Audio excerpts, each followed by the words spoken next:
오늘 하나님 말씀은 누가복음 12장 4절에서 12절 말씀입니다. 내가 내 친구 너희에게 말하노니 몸을 죽이고 그 후에는 능히 더 못하는 자들을 두려워하지 말라. 마땅히 두려워할 자를 내가 너희에게 보이리니 곧 죽인 후에 또한 지옥에 던져넣는 권세 있는 그를 두려워하라. 내가 참으로 너희에게 이르노니 그를 두려워하라. 참새 5마리가 두 아사리온에 팔리는 것이 아니냐. 그러나 하나님 앞에는 그 하나도 잊어버리시는 바 되지 아니하는도다. 너희에게는 심지어 머리털까지도 다 세신 바 되었나니 두려워하지 말라. 너희는 많은 참새보다 더 귀하니라. 내가 또한 너희에게 말하노니 누구든지 사람 앞에서 나를 시인하면 인자도 하나님의 사자들 앞에서 그를 시인할 것이요 사람 앞에서 나를 부인하는 자는 하나님의 사자들 앞에서 부인을 당하리라. 누구든지 말로 인자를 거역하면 사하심을 받으려니와 성령을 모독하는 자는 사하심을 받지 못하리라. 사람이 너희를 해당이나 위정자나 권세 있는 자 앞에 끌고 가거든 어떻게 무엇으로 대답하며 무엇으로 말할까 염려하지 말라. 마땅히 할 말을 성령이 곧 그때에 너희에게 가르치시리라 하시니라. 아멘. 한 방송국 홈페이지에서 이런 글을 하나 보았습니다.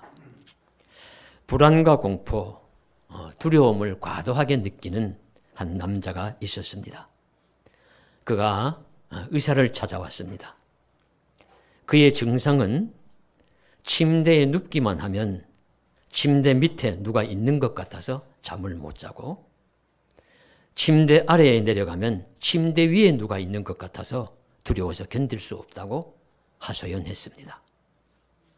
이 말을 들은 의사는 나는 두려움을 치료하는데 베테랑이다. 나에게 맡겨달라. 2년만 나에게 맡기면 내가 반드시 고쳐주겠다. 대신 일주일에 3번씩 오는데 한 번 올 때마다 우리 진료비가 10만 원씩이다. 그렇게 이야기를 했어요. 그런데 그 남자가 좀 생각 좀 해보고 내가 다시 올게요 하고 갔습니다. 그래 다시 오지 않았어요. 그래서 길에서 한 6개월쯤 지난 다음에 그 의사와 환자가 만나게 되었습니다.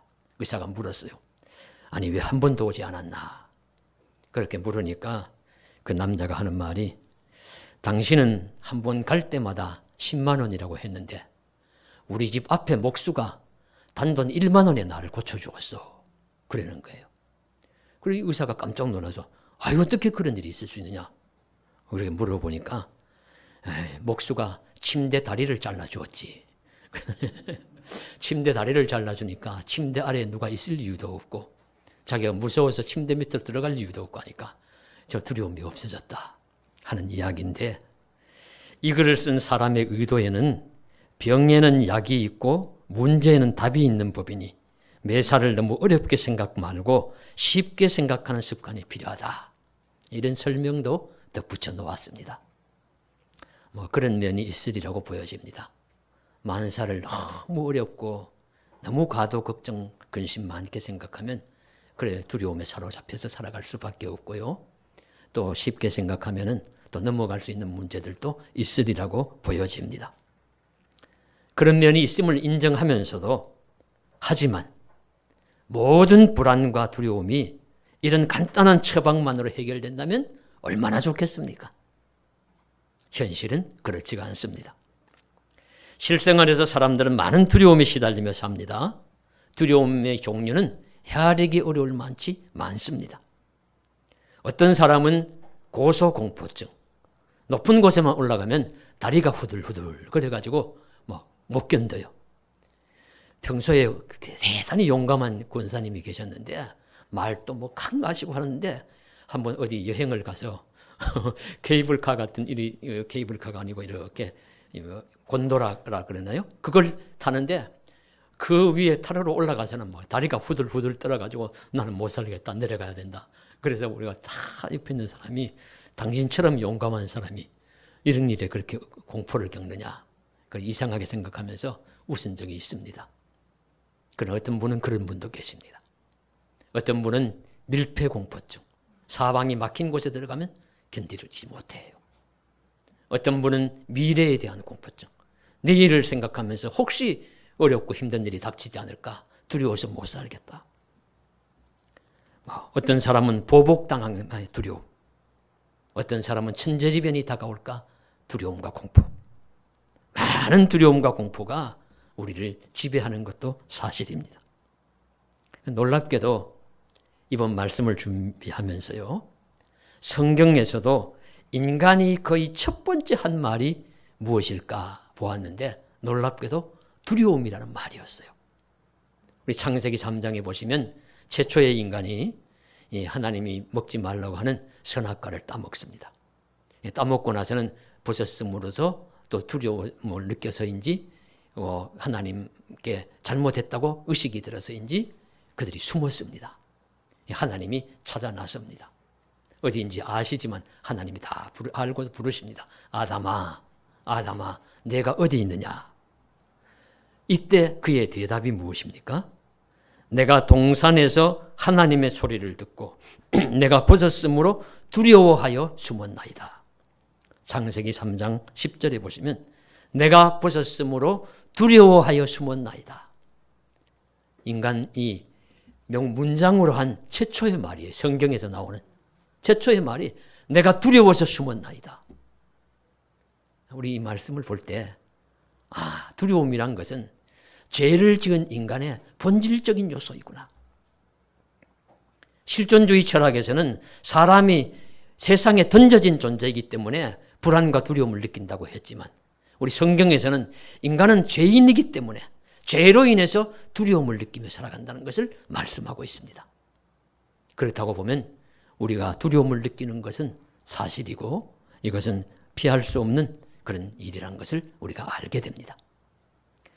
그래서일 것입니다. 성경에서는 두려워하지 말라고 말씀을 하십니다.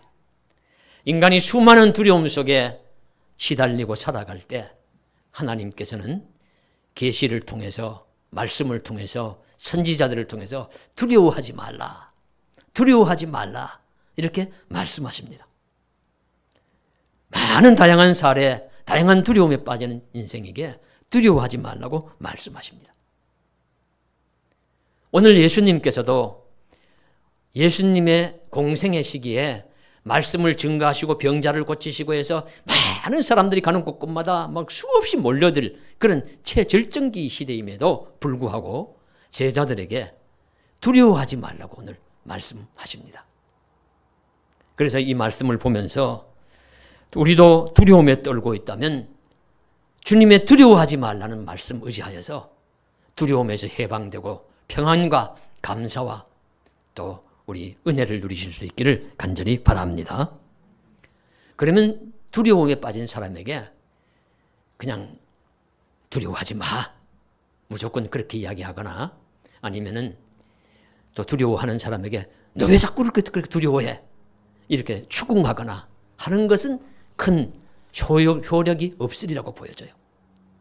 두려움이 있다면은 두려움의 이유가 있을 것이고 두려워하지 말라면 두려워하지 않아도 될 그런 연유가 있을 터이니까 무엇이 두려운지, 무엇을 두려워하지 말아야 하는지, 또 두려워하지 않아도 좋을 이유는 무엇인지를 우리가 알아야 합니다. 오늘 말씀은 그것을 정확하게 다 가르쳐 주시고 있습니다. 그러면 사람이 무엇을 두려워하지 말아야 합니까? 여러 가지 두려움이 있지만 오늘 말씀 속에서는 4절에 몸을 죽이고 그 후에는 능히 더 못하는 자들을 두려워하지 말라. 몸을 죽이고 그 후에는 능히 더 못하는 자들을 두려워하지 말라. 자, 이 말씀은 사람이 두려운 존재라는 것을 가르쳐 주세요. 무엇보다도 사람이 두렵습니다. 사람에게는 가장 악한 존재가 사람입니다. 그런데 모든 사람이 다 그런 것이 아니고요. 사랑하고 도와주는 사람은 두려워할 이유가 없죠. 대적인 사람들, 적대감을 나에게 가진 사람들, 그 사람이 두렵습니다. 우리가 사람이 두려움을 느끼는 가장 본질적인 이유는 내가 가진 것을 빼앗기는 것에 대한 두려움입니다.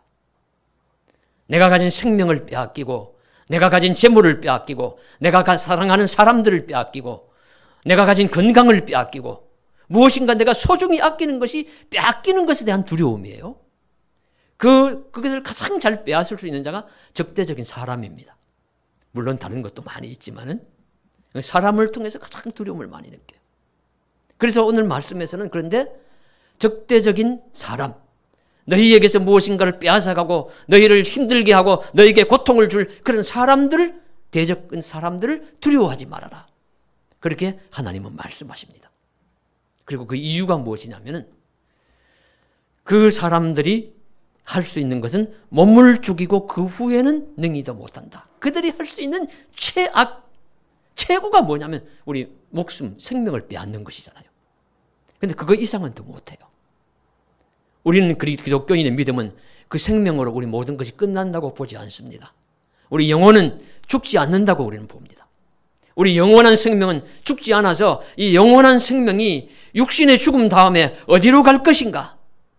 저 타는 지옥불에 들어가 가지고 영원히 고통받으며 죽음보다 더한 그런 고통 속에서 살아갈 것인가? 아니면 하나님의 나라에서, 하나님의 품에서 영생복락, 영원히 평안하게 살아갈 것인가 하는 것이 가장 중요한 관점인데, 세상에서 우리가 두려워한다고 하는 그런 사람들은 그들이 최악으로 행해도 할 수 있는 것은 우리의 생명을 빼앗는 것, 그것밖에는 더 이상 못한다. 그러니 사람을 두려워하지 마라. 물론 그것까지도 하나님이 잘 허락하시지 않죠. 그러니 사람을 두려워하지 말아라. 그들을 두려워하지 말아라. 그렇게 말씀하고 있습니다. 우리 참 생명을, 그들은 우리의 참 생명을 건드릴 수가 없어요. 영원한 우리의 생명을 빼앗을 수가 없어요. 아무리 우리에게 적대적인 사람들이라 하더라도 그렇게 할 수가 없습니다. 그러니 그들을 두려워하지 말아라. 주님은 말씀하십니다. 그러면 무엇을 두려워해야 할까요?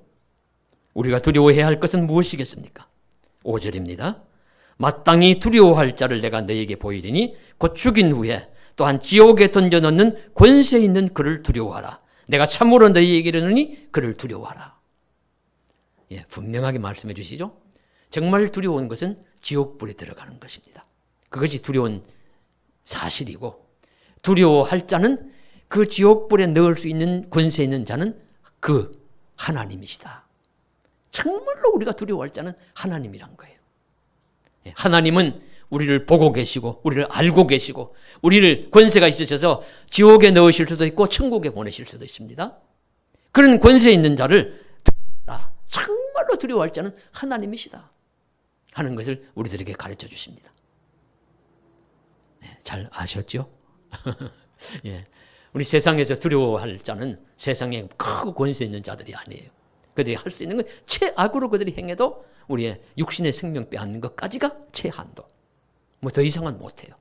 그러나 하나님은 우리가 영원히 죽지 않는 영혼을 지옥불에도 던져 넣으실 수가 있고 영원한 고통 속에도 빠뜨리실 수 있으니 이 하나님을 두려워해야 합니다. 그래서 우리는 하나님을 믿는 자인데, 믿는다는 것은 하나님을 경외한다. 존경하고 사랑하면서 한편으로는 두려워한다 하는 뜻입니다. 그런 존재니까 우리는 세상의 어떤 권세자들보다 하나님을 두려워하면서 살아야 합니다. 그럼 가장 중요한 요점은 정리가 되었어요. 세상에 아무것도 두려워할 필요 없어요. 두려워할 이유가 없어요. 예. 왜냐하면 그것의 최악은 우리의 생명을 앗아가는 것까지니까. 그러나 하나님은 정말 두려운 존재신데 그분은 영원한 천국과 지옥을 결정지을 수 있는 심판주이시니까 그렇습니다. 그런데 하나님은 우리에게 두려워하지 말라고 하십니다.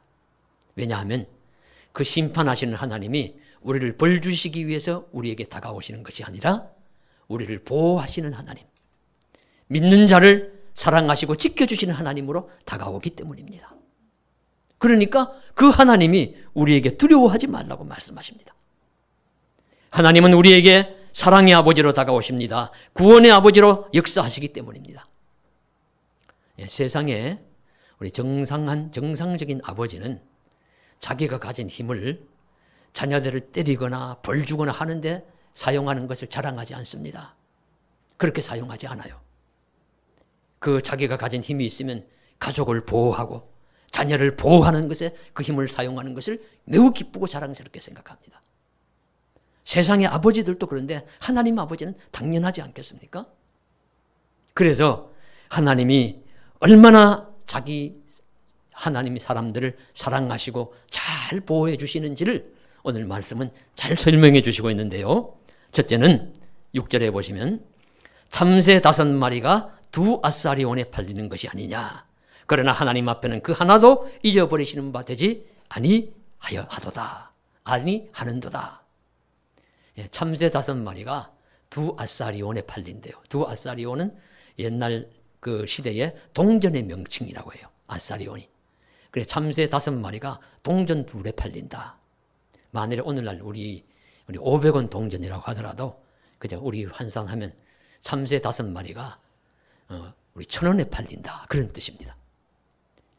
오늘날은 보면 없는데 예전에는 있었던 것 같아요. 참새 구이 그래가지고 포장마차 있었는 것 같은데 아마 예수님 당시에도 유대 나라는 참새 구이를 해 먹었는가 봐요. 그러니까 참새도 사고 팔고 했습니다. 그 참새 5마리가 동전 2에 팔린다니까 참새 보잘것없는 생물이다. 그런 뜻입니다. 하찮은 생물이다. 그런 하찮은 것, 보잘것없는 것들도 사고 팔리는 것, 살고 죽는 것을 하나님이 헤아리신다는 뜻입니다. 보고 계신다는 뜻입니다. 알고 계시고. 하물며 하나님이 사랑하시는 자기 백성, 자기 자녀들, 하나님이 사랑하는 사람들이 살고 죽는 것, 위험에 처하고 평안한 것, 뭐 이런 일을 저런 일을 당할 때 하나님이 지켜보시지 않겠느냐, 돌보시지 않겠느냐, 헤아려 주시지 않겠느냐, 그렇게 말씀하시는 것입니다. 그냥 내버려 두시겠느냐 말씀하십니다. 하나님의 사랑하시는 성도의 삶이나 생명을 대충 우연히 되는 대로 하시겠느냐는 것이죠. 하나님이 참새와 같은 미물도 사고 팔리는 것, 죽고 사는 것을 헤아리시고 계시는데 한 민족의 역사가 진행되는 것을 보고 계시겠습니까? 교회가 흥하고 쇠하는 것을 그냥 두고 보시겠습니까? 하나님의 사람이 죽고 사는 것을 그냥 지켜보고만 계시겠습니까? 사랑하는 제자들이 살고 죽는 것을 그냥 무심히 보시고 계시겠습니까? 다 하나님이 보시고 다 하나님이 다스리고 계신다는 것을 말씀하시고 있습니다. 하나님이 우리의 형편과 사정을 일일이 다 살펴보고 계신다는 사실을 믿으시고 안심하시고 평안하게 거하시기를 주의 이름으로 간절히 소원합니다. 하나님이 우리를 얼마나 잘 알고 계시는지를 가르쳐 주시기 위해서 이런 설명을 더 하시죠. 더 이상 두려워하지 말라 하는 말씀의 보충 설명입니다. 자기 백성을 잘 알고 돌보시는데요. 얼마나 잘 아시느냐. 너희 머리털까지도 세실 바 되었다. 오늘 7절에 보시면 너희에게는 심지어 머리털까지도 세신 바 되었나니 두려워하지 말라. 너희는 참새보다도 더 귀하니라. 너희 머리털까지도 세신 바 되었다. 머리털 개수가 몇 개인지 아십니까? 내 머리털이, 제가 머리털이 아주 적은 사람인데 그럼에도 불구하고 저는 제 머리털 개수를 헤아리지 못합니다. 아마 오늘날 컴퓨터 발전하고 과학이 발전했으니까 뭐 그런 거 막 계산은 되어 있을 거예요. 제가 나름대로 찾아보니까 한 12만 개 정도 보통 사람이 그렇다고 하긴 하는데 과거에 우리 옛날에 우리 숫자가 많은 것을 이야기할 때 하늘의 별처럼 바다의 모래처럼 사람의 머리털처럼 그렇게 이야기합니다. 가늘고 세밀하고 수가 많다. 머리털. 헤아리지 못하죠. 우리가 아침에 머리를 감고 떨어지는 그 머리카락 숫자도 다 헤아리지 못합니다. 그런데 하나님은 우리의 머리털까지도 다 세실 바 정도로 세밀하게 보고 계신다. 우리를 그냥 대충 보시는 게 아니라 이 머리털까지도 하나하나 다 세실 정도로 그렇게 세심하게 돌보시고 계신다. 그거 이제 가르쳐 주시는 겁니다. 우리는 하나님께 그렇게 보호받는 자입니다. 그리고 이제 이 말씀과 유사한 말씀이 우리 성경에 하나 더 나오는데요. 표현이 세밀하게 돌보시면서 신속하게 돌보신다 하는 뜻으로 성서에서 그 표현을 하나 더 찾아보면 눈동자같이 지키신다 하는 말씀이 나옵니다. 눈동자같이 지키신다. 제가 좋아하는 말씀이에요. 저도 모르게 기도하다 보면 머리털까지도 세심 받으시고 눈동자같이 나를 지키시는 하나님이 나를 돌보아 주십시오. 그렇게 기도하게 돼요. 제가 바라는 것입니다. 원하는 것입니다. 하나님은 나를 그렇게 지켜주시기를 간절히 원하는 것이 눈동자같이 지켜주시기를 원하는 겁니다. 눈꺼풀이 눈동자를 얼마나 빨리 보호하는지요. 하나님이 모세를 통해서 말씀하십니다. 모세의 고백 중에 나오는 신명기 32장 10절에 여호와께서 그를 황무지에서 짐승이 부르짖는 광야에서 만나시고 호위하시며 자기의 눈동자같이 지키셨도다. 광야를 지나고 나서 보니까 하나님이 눈동자같이 자기들을 지켜주셨어요. 이 고백을 지금 모세가 하는 것입니다.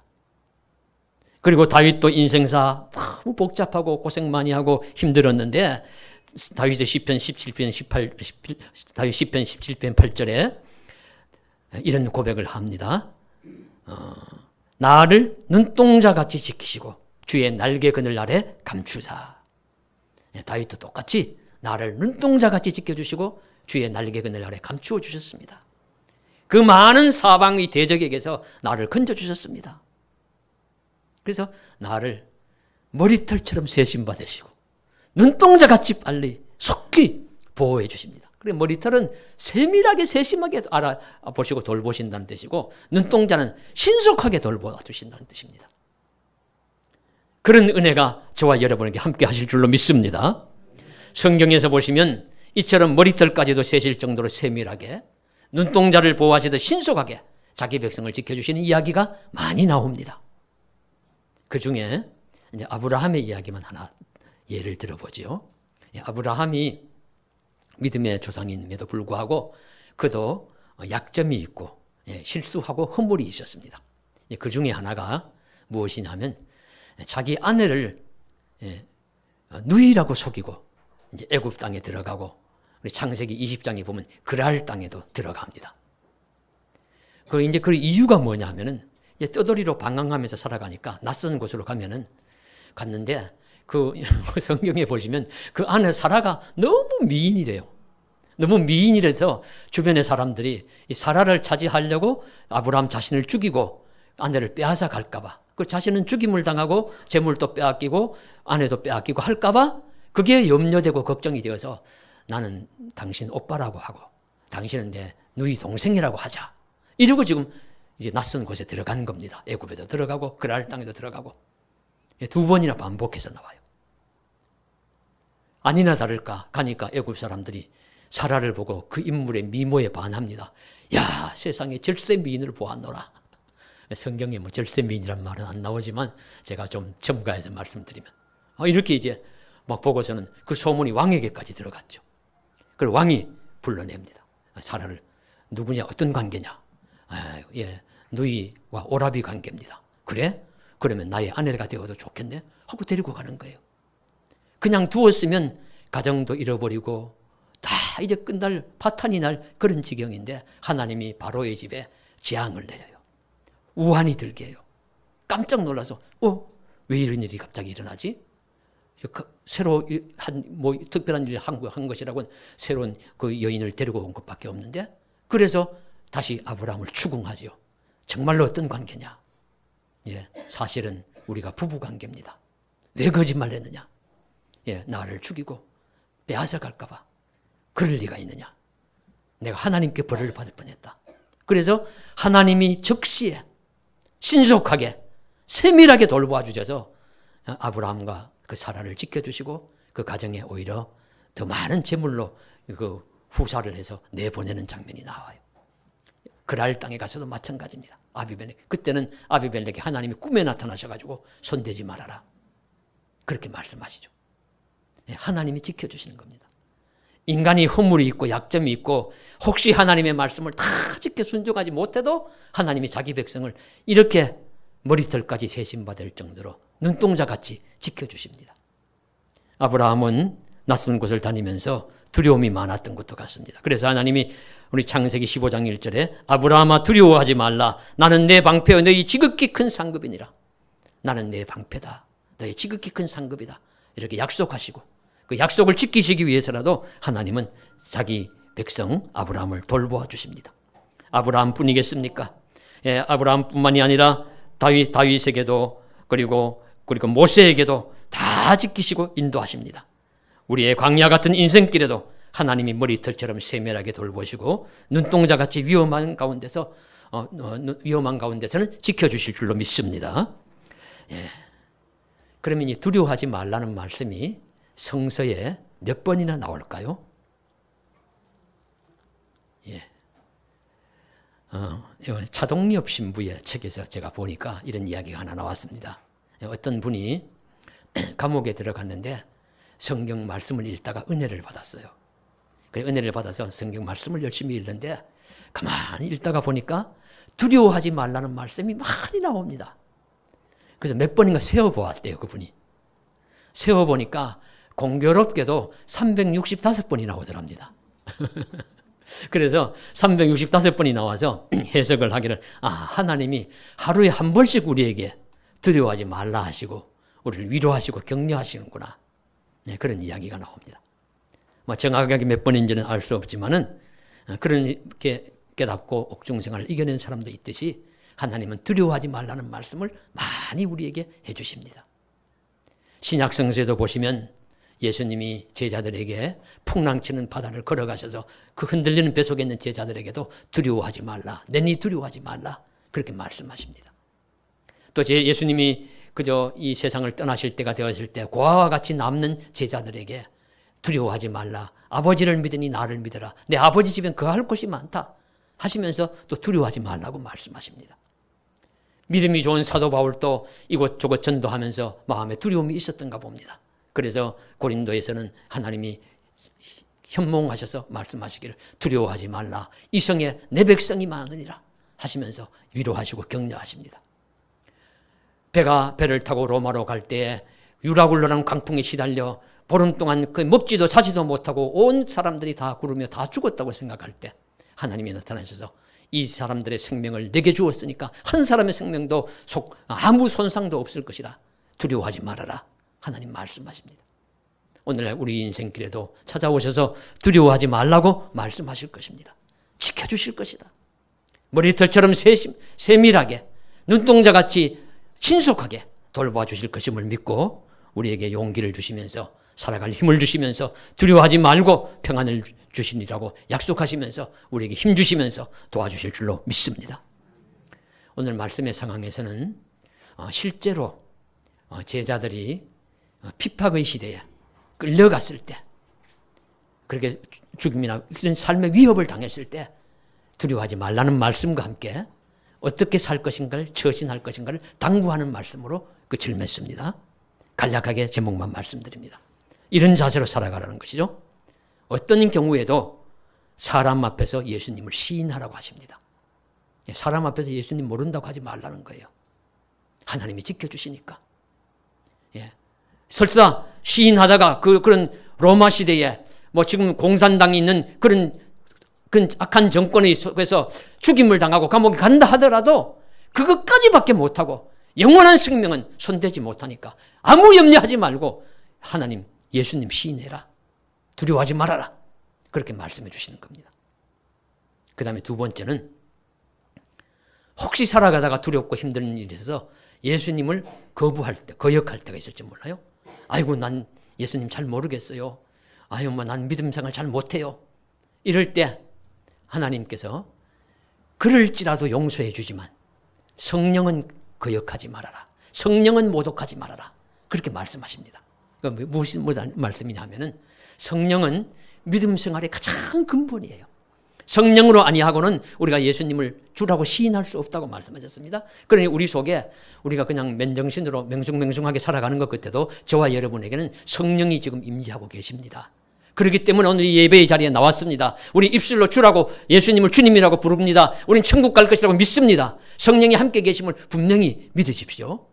성령이 그렇게 내주에 계시기 때문에 이 성령을 거역하고 모독한다는 것은 성령을 쫓아내버린다는 뜻이에요. 성령을 받아들이지 않는다는 뜻이고, 그러면 예수 믿는 사람이 아니라는 뜻입니다. 하나님의 사람이 아니라는 뜻이니까 아무 소용도 없어지는 거예요. 그러니까 가장 중요한 것이 성령을 모독하지 말라는 겁니다. 성령을 모시지 않으려고 쫓아내버리는 것. 소위 말하면 내몰아버리는 것. 그런 자리에 들어가지 말아라. 이건 내가 생명을 걸고 내가 단속한다. 그렇게 이제 하나님이 강조해서 예수님 말씀하시는 것이 이 말씀입니다. 인자를 시인하지 않고 혹여 거역하는 일이, 말로 인자를 거역할지라도 성령은 모독하지 말아라. 그래야 성령만 함께 계시면 우리는 하나님의 사람입니다. 하나님의 백성입니다. 어디를 가든지 무엇을 하든지 돌보시고 지켜주실 줄로 믿습니다. 마지막 세 번째로는 유대인들이 해당이나 세상 불신 권세자들 앞에 끌려갔을 때 무슨 말을 할지 염려하고 두려워하지 말아라. 성령께서 내 입술에 말을 넣어주셔서 할 말을 하게 하실 것이다. 그래서 오늘날도 우리가 아이고 이런 곳에 가서 너 예수 믿는다고 핍박하면 어떡하지? 내가 무슨 말로 대답하지? 걱정하지 마세요.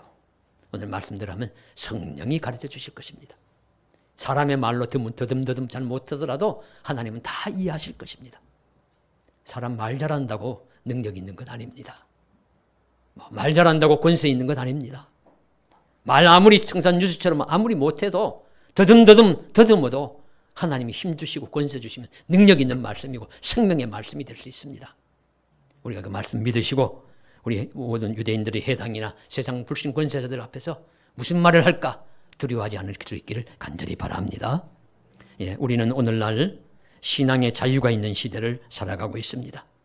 하지만 또 다른 신앙의 방해나 어려움도 상존해 있고 우리가 사는 세상에도 여러 두려움이 많은 것은 사실입니다. 우리에게 두려움이 엄습해 올 때, 신앙의 어려움을 겪을 때 오늘 말씀을 기억하십시오. 어떤 상황에서도 모든 것을 지켜주시는 하나님이십니다. 참새조차도 사고 팔리는 것을 헤아리십니다. 우리의 머리털까지도 세실 정도로 세심하게 우리를 보호해 주실 것입니다. 눈동자처럼 신속하게 지켜주실 것입니다. 이 진실을 믿고 힘과 용기를 얻어 두려움보다는 주시는 평강 가운데 은혜 가운데 살아가시는 저와 여러분 되시기를 주님의 이름으로 간절히 축복합니다. 기도드리겠습니다. 사랑하는 하나님 아버지, 오늘 또 감사하고 찬송하며 예배하게 하심을 감사드립니다. 참새들도 사고 팔리는 것을 아시는 하나님, 헤아리시는 하나님, 우리의 머리털까지도 다 세심받을 정도로 세심하게 우리를 돌보시고 지키시는 하나님, 눈동자처럼 신속하게 우리를 사랑하시고 돌보아 주신 하나님, 그 하나님 앞에 감사하고 찬송합니다. 어디를 가든지 무엇을 하든지 우리를 지키시고 보호해 주실 줄로 믿습니다. 위험에 빠질 때에도 주님 지켜주시고 위기에 우리 처할 때도 주님 돌보아 주실 줄로 믿습니다. 그 은혜가 역사하셔서 우리를 이 땅 속에서 강건하게 살다가 주님 품에 평안히 안겨 영생복락 천국에서 살아갈 수 있도록 역사하여 주시옵소서. 주 예수님 이름 받들어 감사하며 기도드리옵나이다. 아멘.